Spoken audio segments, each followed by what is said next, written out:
সবজি উৎপাদনে বিখ্যাত শিবপুর উপজেলায় রয়েছে সিমের সুখ্যাতি। নদী Bangla group, Narsingdi TV news update. ভালো জাতের সিমের ফলনে সুনাম আছে শিবপুর উপজেলার।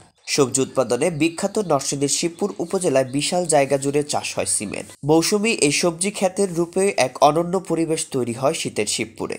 স্থানীয় কৃষকরা জানান, ভাদ্র বা আশ্বিন মাসের মধ্যে বীজ রোপণ করলেই আগাম বাজারে তোলা যায় সিম। কম বেশ 80,000 টাকা। সিমরা বিচি কি মাসে রোপণ করেছেন? ভাদ্র মাস। বিক্রি করবেন কবে নাগাদ? সপ্তাহ 10 দিন। বাজার কেমন আশা করছেন বা গাছে ফলন কেমন আসছে? ভালো ফলন আছে। আগাম বাজারে তুলতে পারলে ভালো দাম পাওয়া যায়। আগাম চাষাবাদে ফলন কম হলেও দাম ভালো পাওয়া যায়, আর ভরা মৌসুমে ফলন বেশি হলেও দাম কম থাকে বলে জানান কৃষকরা।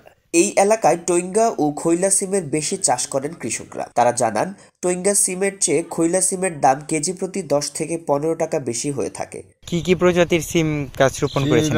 একটা হলো টঙ্গিয়া আর একটা হলো ফুডি, এটা খৈলা কয়, এটার দাম বেশি, খৈলাটা দাম বেশি, এটা কেজিতে 10 টাকা বেচতে। এটা শীতের শুরুতেই ক্ষেত ভর্তি বেগুনি রঙের সিম ফুলে একদিকে বাড়ে গ্রামীণ সৌন্দর্য, অপরদিকে সফলতার আশায় দোলে ওঠে কৃষকের মন। আর নয় ভাড়া বাড়ি, এবার ভাড়ার টাকায় নিজের বাড়ি।